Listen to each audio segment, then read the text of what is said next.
at 5 seconds. Okay, me too. Okay. So you ready? Are you ready now? Yes. Okay, 3, 2, 1, and here we go, guys. We are getting into match number 3 of the night. Now, this is, the battle begins. I always call it the Plant Terror map. I can never remember its name. Oh, I was on faster. I always do this. Okay, I am paused at 26 seconds. You don't have to pause. Okay. Just tell me the I'm second. at 27 seconds. 10 seconds. I always forget this map's name. I always call it Plant Terror map. Do you remember? 5, 4. It is Guardian of Terror. Haha! I figured it out on my own. Guardian of Terror, guys. Both teams are moving out right now. Let's see. The overall, I guess, objective of this map is there are seeds and seed monsters, plant terrors that spawn on the map. You clear those up. You collect seeds. What happened?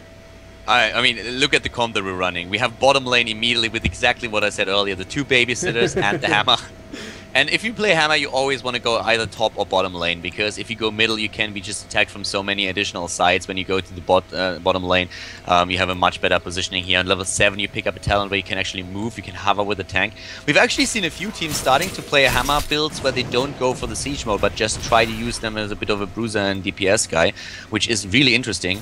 And it's kind of fun, but that's just teams experimenting right now. But just in general, I absolutely love the team composition that we have now. It's a bit more out of the ordinary. Yeah, it's a bit out of the ordinary, more unique. I can't wait to see where this match goes. We do see that we have the Barbarian Diablo roaming squad. That is so painful. You have the knockback from Diablo. The slam is what we're seeing right now. Will they push it back? No, they're not going to go for it. You know, it's just a Tyrael. Hard to perform ganks on him. He's very tanky. Can use his sword to just teleport away. Probably want to conserve their health. Yeah, Clairvoyance here with the siege tank. They don't really siege up just yet. You make him very vulnerable once you do that, just because he can't move until he hits level 7 talent. I'm curious to see if they do that later. The mines that he places down, that will give them a bit more ability to just control what the opponents are moving in. And we have the first mercenary camps being grabbed by Clairvoyance, going straight for the Tassadar and Uther to get the siege giant camp. The Tinker, of course, can do that job later on too, but right now he's just having that top lane. I love that clown skin, by the way. Yeah. If you're afraid of clowns, you have a problem right there. As does the Tyrael in the middle of the map. Everyone knows Blizzard games for, you know, their art. You know, all their games are beautifully done. There's so much you can do with these games, and we're seeing them put a lot of effort into their skins. They all look really cool. I'm happy. The mercenary camp. Here comes the Avatar going straight for the Diablo. They're trying to get the camp, but Hammer is now moving in too, pushing the team back. But now he has to be careful. He has to move back. Then he has to move fast. Hawk Fu goes down, being killed. And Diablo's still active with another body slam. You know, you talked about earlier, Hammer needs those babysitters. The fact that Hawk Fu either just didn't see them or thought he could flank them like that. You know, Hammer is so easy to kill early on, especially when you have that much lockdown there. And he tried to help out. He was just like, he saw that the mercenary camp was contested, and he was just trying to put another hero into the mix so that they had one hero up. But then Abathur also jumped into Diablo, and he was just walking right into the wrong direction there. Very unfortunate timing there for Hawk Fu. They're still okay though. You know, not a huge level 8 lead right now, only up by 1 level. They are trying to push this bottom court really hard, and that's you know, just going back to that comp. The 2 babysitters plus a hammer, push for days. Yep, so I'm currently just looking at what exactly he picks off. He doubles the knockback distance on the hammer so far. We haven't seen him in siege mode just yet, but he took the first upgrade while in siege mode. The duration of stuns, silencers, roots are reduced by 50%. That's the first talent that he picked. So they're definitely aiming for a sieged up hammer later on. That's probably what we're going to see here, starting with level 7. But they are starting to push the bottom a bit. We have level 5 versus level 6, and still the tri-lane at the bottom, with now suddenly Sonya jumping in, and Diablo as well. Nice grenade there, just doing a little bit of extra damage. Not going to be able to secure the kill just yet. Feelgood is going to hit that well. For those who move the hero, they have these wells at each of the bases. You can click on them. They restore your health and mana. Over time, you know, not just instant big kill, but they're a good way to keep up map pressure. You know, in this game, you don't buy items. You don't really have a reason to go back to base. So having these wells here allows you to keep up that map pressure and make sure you're soaking the experience for your team. Yeah. The lack of items is compensated with the talents that we see, and it actually is a really nice way of doing it. Absolutely. At the beginning I was a bit skeptical, but I'm a huge fan right now. Here comes the stun on the Sonya, and once again, oh, nice overpower here that we see from Diablo. What's the time, by the way, for you right now? I'm at 4:45. All right. So we got a little bit of a difference there. Not too much though. We do see that Gazlo's holding this mid lane right now. Now, keep in mind that there is a global experience right now. So the fact that we have 4 people in bot lane, while the other team has 1 in the top and middle and 3 bottom, means they're soaking more experience for their team. So they have to make a play happen right now, or Clairvoyant is going to fall behind on experience. Yeah, but Clairvoyant is starting to push towards that fort, and with a level 7 ability now, we have the siege tank finally with the option to go into siege mode and not immediately be a sacrificial pawn. So that's one of the things that they can definitely do. But you're right, they're losing experience on the lanes, especially since the Tinker had to move back here to Hearthstone it, back to get the mana and his health up. But if they start to put that push up at the bottom, they could take one of those forts. You know, another interesting thing that this game does is the global experience. You know, when you earn experience, your entire team. So we got an engagement going on over here. Oh, nice knockback there from the Tychus. You know, if that Wither could have gotten range for some, maybe they could have made something happen. Both of them are going to hit the well and start to heal up. Knight's pushing bottom for Tempest. Don't know if they'll be able to do much right now. The Storm's going to do a lot of damage. Hammer's going to be able to clear those down pretty easily. Will we see a gank from Tempest? They're kind of up in that bushes. Don't think so though. Nice placement on those Widow Mines by Hawk there. Yeah, the Storm actually doing a decent job against the Knights now, just pushing that back, but we have now also the Tinker starting to get a lot more active against the mercenary camps, and that's where things are starting to get a little bit iffy, or could get a little bit iffy for Tempest, even though they are ahead. If you have the map presence at the bottom and you force the heroes down, that opens up a lot of space for the Tinker, where he can suddenly start to get those camps, and if he gets one after another, then we have the pushing power here up at the top. We just see that Tempest is pushing bottom lane pretty hard right now. They're trying to get that gate down, so they have vision on the 3 inside. Right now it is a 4v3. Gazlo's going to try pushing top. He does have Knights with him. That could be a pretty powerful push. Gazlo, good for backdooring, good for taking those camps. We'll have to see how much damage he can do. Towers are out of mana or ammo. The fort does have ammo on it as well as that inner tower. Yeah. I don't think they'll be able to push much harder than this. Really interesting position right now. As I already said earlier, we have the Knights pushing at the top now together with the Tinker. He has a lot of pushing power there. We have the Siege Giants taking at the bottom. It looks like they're going to sacrifice the fort, but with the Siege Tank alone, they have a lot that they can throw back against their opponent. We also have still Tyrael around, and Tinker with that split pushing attempt that we have at the top, I'm absolutely loving it. It's great. Abathur, the only one who's really trying to stand against it, but Tinker is doing a great job. Tsuki is playing this really well. And with Tinker, of course, I mean Gazlo for all the haters. You said like 3 times. It is the Goblin awesome. Tinker. I'm still sticking with that. It's not my fault you guys didn't play Warcraft 3. Oh, Connor, you're awesome. Now you see Gazlo is leading lane. Abathur is going to shield up that tower. Won't take too much damage. Actually, Hawkfu coming up here. Actually, the whole team is going to come up here and take this fort, which is going to give them a nice little experience chunk. Tempest is trying to react, but they're so far away, there's no way they can save this tower. Yeah, there's absolutely no way for them to save the fort. That was a really nice move that we had there. Just all of them converging to the top, and now Hawkfu is being set up. The one thing, of course, that's really going to be important later is once again Hawkfu gets the talents that really increase the range that he has there. But now we have Diablo moving in, trying to go for the overpower there first. The Tinker, the first victim, he tries to get the Grabber Bomb, and he gets it. Grabber Bomb and stun go off. Here comes the Odin form for Nightmare, starting to dish out the beard. How is Tsuki still alive on the Gazlo? Now finally down, and the Siege Tank as well. 3 heroes down for Clairvoyant. Tempest losing their first one. We have Odin just absolutely going ham. Feelgood drops as well. Notorious Dick, the only one who's trying to escape here. The Ancient Spear of Sonya misses by an instant, but look at the Odin dropping the Uther. It's a complete wipe. Great engagement here for Team Tempest. Really well done. And Clairvoyants, they were close, but they could not drop those heroes. Just way too tanky. We talked about it earlier, the rise of Abathur in the meta, how he's slowly climbing and slamming. We've always talked about how Odin is one of the most high priority picks in game, if not the most. Odin ×2 is scary to deal with, but we do have an engagement going on right now. Terra trying to dive in on this Odin. Abathur shield is healing it. Barbarian and Diablo should be enough to keep him alive. I do not see anyone else dying. They're going to keep chasing though. Nice grenade there from Pythix, and everyone here is going to live. But yeah, that double Odin is a scary force to be reckoned with. So much damage. Oh yeah, definitely. I mean, that's super scary. I really want to see how it works out though once that Hawkfu Plague picks up the talents that increase his range by so much. Because then it's different to just move in. We do see that. We're actually starting to see teams collect seeds. Now, you collect 100 seeds on this map and then you can get the Plant Terror. That is the map objective here. You will notice that no one was really doing the objectives early on. It happens a little bit early. It's hard to commit to that. You know, there's so many games that can happen. People would rather soak the experience. But they recently did buff it. And actually, we have an engagement going on here. Diablo does dive in. He's going to delay the nice mistake. Archon is caught. Uber is going to fall. The Gazelle bomb does not really come across. Here comes Tiro from behind. Odin's going to be caught. I think there comes the Apocalypse hitting all 4 team members here. It's currently 1-0 right now. Sonya with a great setup here as well. Both heroes, for both teams now with 1 hero down, another one dying for Tempest though.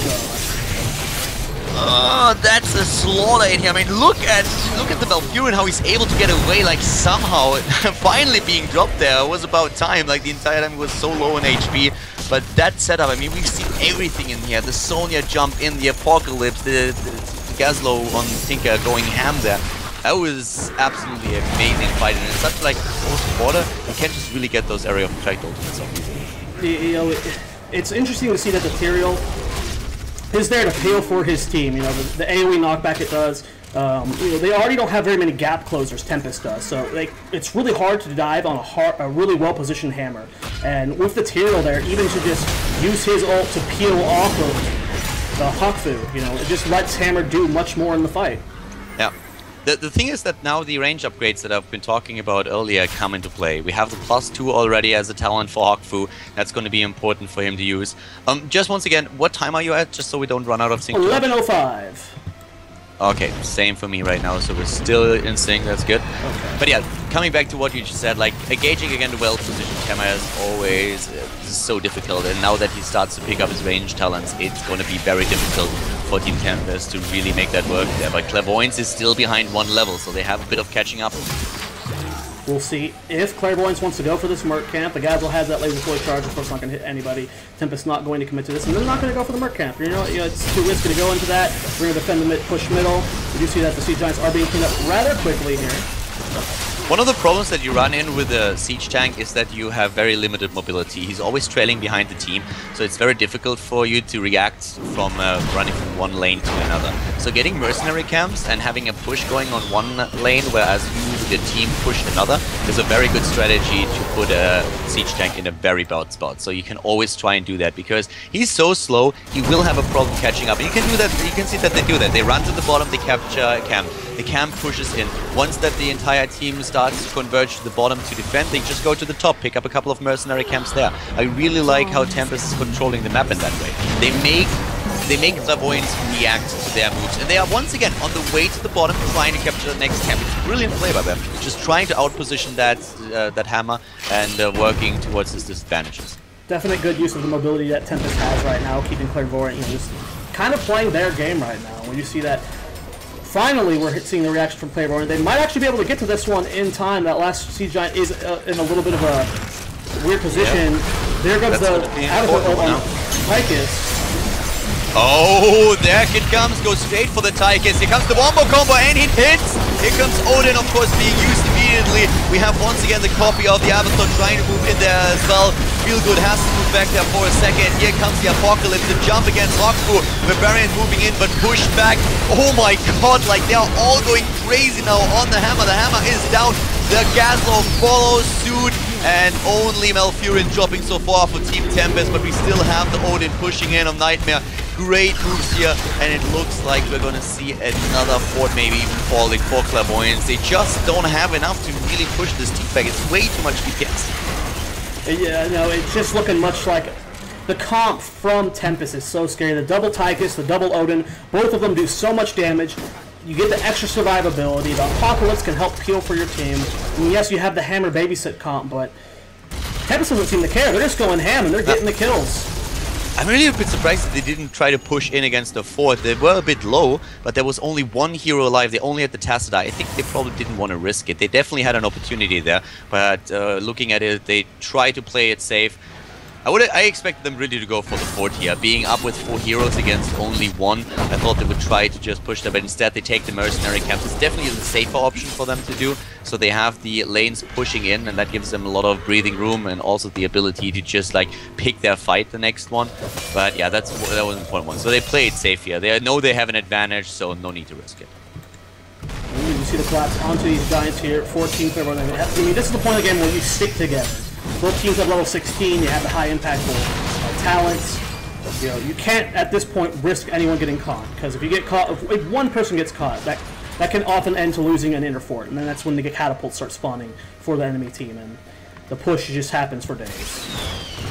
Yeah, one thing that they really have to get a hold of, they need to somehow manage to just deal with a double Odin. Oh, there is Tyrell way out of position thanks to the overpower.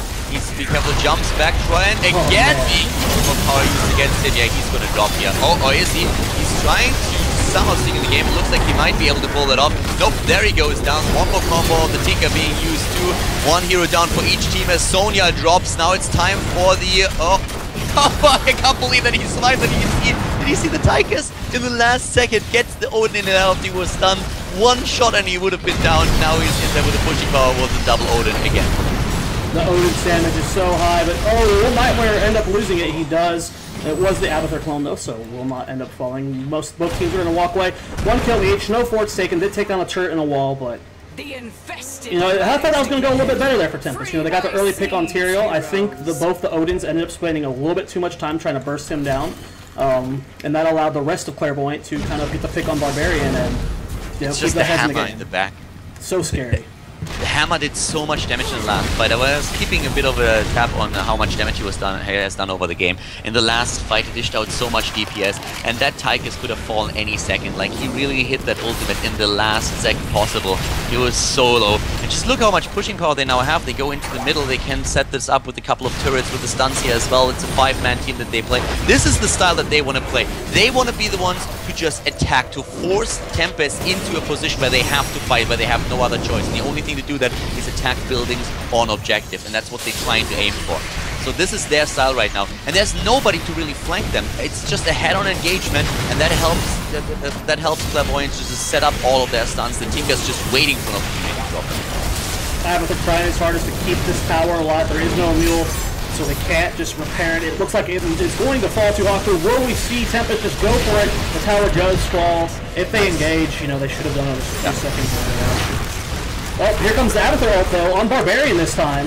Gaslow with a nice laser that he had there, and where's the leave? Oh, tries to go for the ancient spear. Here comes the first hit, goes in, the overpower by Diablo. They're going ham on Haku. Haku trying to survive. The first one to die is actually Uther. Can go for another hit. Haku trying to move back. He's getting shielded again. He comes to leave by the Abathur. He drops him finally, but not before Diablo dies as well. And Tassadar, oh my god, he goes down here too. We have the Barbarian, we have Sonya moving back, being shielded by the Abathur, and as you can see, it's not only Gaslow that dies, but it's the entire team, with the last sacrificial pawn being the Tyrell here. It's another wipe, and that's nearly level 20 suddenly for Team Tempest. Yeah. Wow, that was a slaughter right there. Yeah, and then Diablo, of course, having his passive, giving him the souls, allowing him to res extra quick. He is already back up. The Plant Terror has been grabbed, giving you so much push.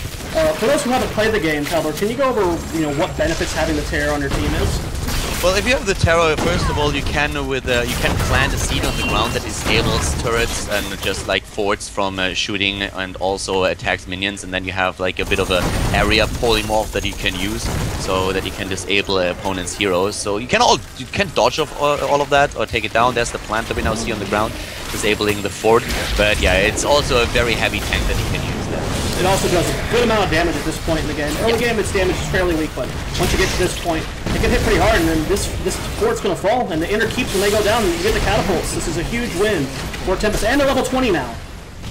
Yeah, the 20 is going to be huge for them. What I really love was how they dropped the hammer. Did you see those heals and shields that we saw from Clairvoyance? Hawk Fu survived for like an eternity, but in the end, that's dirty play with the double Sonya going for the double lead here. That was just like so wicked to see. It was absolutely awesome, and a really, really big problem that we had there for Clairvoyance. They tried to keep the hammer alive, but just couldn't in the end. It was too much.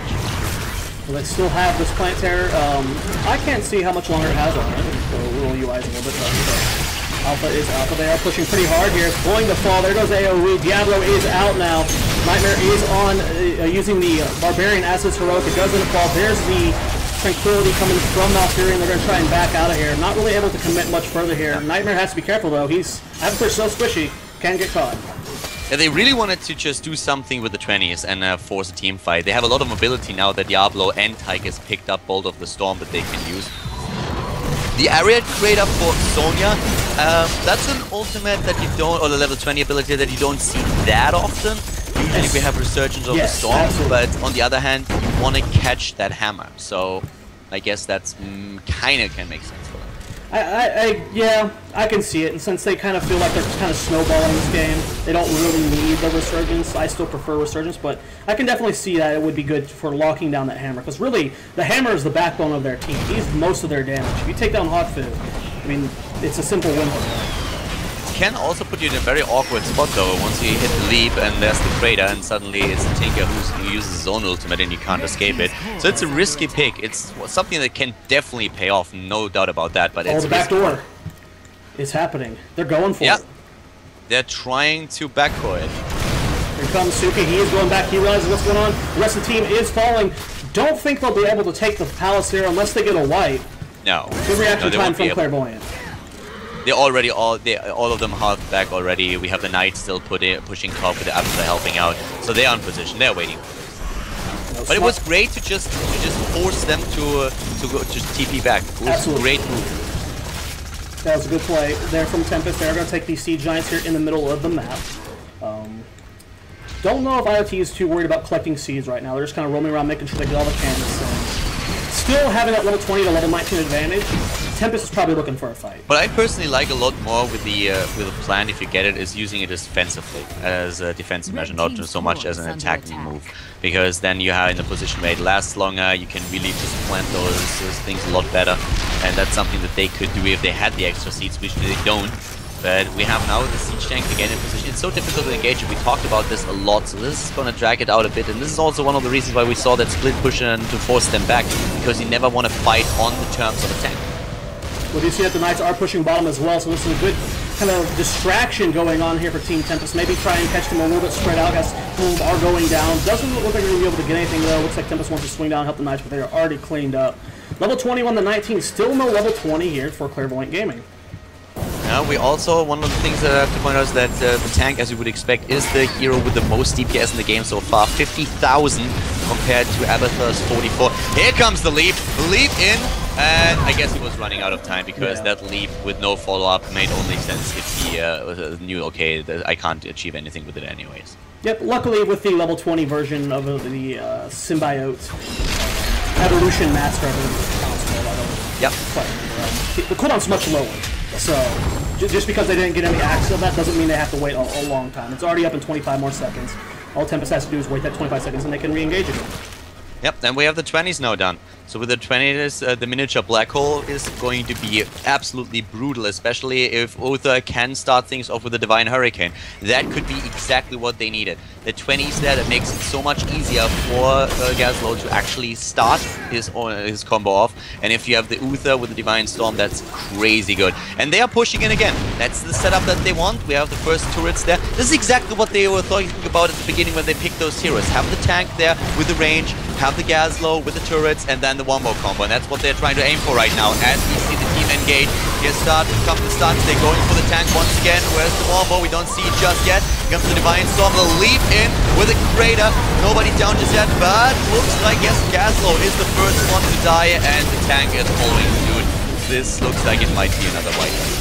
Yep, it looks like it's going to go in favor of Tempest as the Archon does fall. Was the Dark Archon, only hit 20, but unfortunately just not enough, and then there we go, we're going to lose that Tyrael. Not without, so I guess, you know, better than most of the trades they were getting from Clairvoyant's end. You know, was it 5 for 2? Before it was mainly just 5 for 1, so it's a little bit better, but I mean, right now I just think Tychus and Malfurion can probably, I guess we have Resurgence on Tyrael. He might be able to defend. It'll be close. I still love how Tempest is able to engage against the tank. It's so difficult. Like, if you play Heroes in the Storm and you ever played against a really good hammer combination, especially once the 20s are hit, you know how difficult it is to engage into these heroes. We had for Clairvoyants a lot of things that they couldn't really get off in the last fight because they were so hard pressed, but it's just nice to see that Tempest is able to put them into the position in the first place. And especially the Abathar here with the double Odin or the double Sonya, depending on what they go for, helps out a lot. But their engagements are very, very clean in that regard. Very good calls, and that's one of the things that Clairvoyant seems to struggle a bit in within the heat of the battle. You see the Giants, you know, doing what they can. You know, at this point in the game, when everyone's dead, you're waiting on your team. Might as well do the camps, taking the Giants. Looks like Knights are about to spawn right below that. We got Giants up top side. Abathur is going to be taking those down on his own. Look at that Abathur just soloing camps. So awesome. Gonna be able to cap the Giants from top side. And now just kind of wait for another engagement. You know, both teams do have those 20 talents now. And Clairvoyant, it feels like they're improving each fight, but I don't know. It's going to be tough. Tempest is engaging so well. To me, the difficult thing or the dangerous thing, why I also think we see a very, very passive play now by Tempest trying to play it safe is that once you have the perfect combo on Clairvoyant, it could be a team wipe. And then if you have the tank still alive, you can push in and end. You just have that DPS to do that. We see good moves from Clairvoyance. Just once the Tinker wombo combo set up by the Gazlo here, the Siege Tank with the damage in the back being guarded, the Divine Storm by the Uther, you can wipe a team. That's the danger, the risk that you run. And with the death timers being as high as they are right now, you don't want to risk that, because we've seen so many games just completely snowballing out of your control once you lose your team in the late game. And even with the resurgence of the Storm, no, we actually don't have a resurgence of the Storm for Team Temps. We talked about it. Yeah. So with the death timers, you can lose a game if you lose one fight. Blizzard has stated that in the past that they want these games to be slow. They don't want this to be a 50-minute match like in Dota, and they want them to be 20 to 30 minutes tops. And with those long death timers, that helps ensure that. And you have to be careful, like you said. Those, you wipe once, that can be it. Doesn't matter how well you play the entire game. All it takes is one mistake late game, and they can counter. We have a big push coming up here. We're finally seeing the double Odin again. Yeah, double Odin about to come in, but already the Abathur is being dropped here. Yep, so the first Odin is already out. They don't really get the double Odin off, and that ultimate didn't do too much. Like, they were looking for an opportunity to move in, but in the end, wasn't able to really accomplish too much with this. Like you pointed out, Hammer's damage is insane. It's so hard, unless you have like 2 waves of Knights with you, it is very difficult to push into a fort against a Hammer that's already sieged up. It's just... What's Hammer's damage at? Hammer has done 67,000 hero damage and 41,000 building damage so far in the game. That's pretty insane. She's still on top? Yeah, Abathur has 50,000 siege and 60,000 hero, so he's pretty much on par. But yeah, Siege Tank is still reigning supreme. Well, you see a Knight push coming down the bot lane for Team Tempest. We'll have to see if they want to commit with it fully or just go for a gank. So that's what they kind of been doing this entire game, sitting in the bushes, waiting to try and catch the Hammer or maybe the Gazlo off guard. But, I mean, Clairvoyant Gaming, they're doing a good job of making sure they're always together. I can't think of a single moment this game where one of them's been so out of position that it cost them a kill. I guess there was the Tyrael one earlier in an earlier engagement, but it still didn't go the way that Tempest wanted. Let's talk about one problem that they also have. Diablo is not really a hero that is known to have a lot of DPS, but this is now a tank that can really just stun an opponent and also use the overpower for a reposition. And he's a beast by now. He's on 7,500 hit points. That's what we're talking about now. So he has double the hit points of, let's say, a Tychus, for example, even more than that. The Sonya is on 5,300 hit points.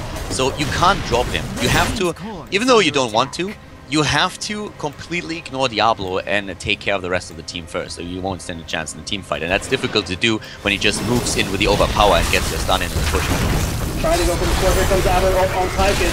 It is being fairly low. Nightmare's being sacrificed against Abathur's clone. The Diablo does get hit by the Gazlo bomb, not doing too much damage, and they do get the fort. They will have to back off now. They did lose that Abathur clone. Oh, we're going to go ham. We're going to stay on the Hawk. Diablo ults in as well as the Bulgarian. Apocalypse does not do much. There's so much healing on the Hawk. Look at the shields. He is still full health. And he gets 2. He kills 2, and now suddenly it's Team Tempest that's just running away with another drop on the Merfurin. Goes down as well. That might be the team fight that we've been talking about. We have the Toriustic moving in for the stun. Here comes Hakfu as well, being pushed back. Is there another opportunity for them to stun him? And it was so amazing with Stuki not even getting his ultimate off at the beginning with the Gazlo here. Diablo, if he drops, and he drops, he's gonna lose 100 of his souls. He's gonna lose so much hit points, and it's time for Clairvoyant to just push in. This was the fight that they were looking for. The Sonya ultimate with a Crater not really doing what they were hoping for here. We had Hakfu still alive after the fight. The Apocalypse didn't do too much, and suddenly hero after hero drops. The tank gets the kill on the Tychus. The DPS is out of the picture. They have the momentum. They smell blood in the water, and they go straight for it. Go for the fort here. 3 heroes still down. Only Diablo here. He's down to 6,700 hit points right now, and Hakfu just with the damage being healed up by his teammates. The fort already gone, and they move back on top of that. Really, really well done by the team here. The big mistake there from Tempest was they engaged without an Abathur clone.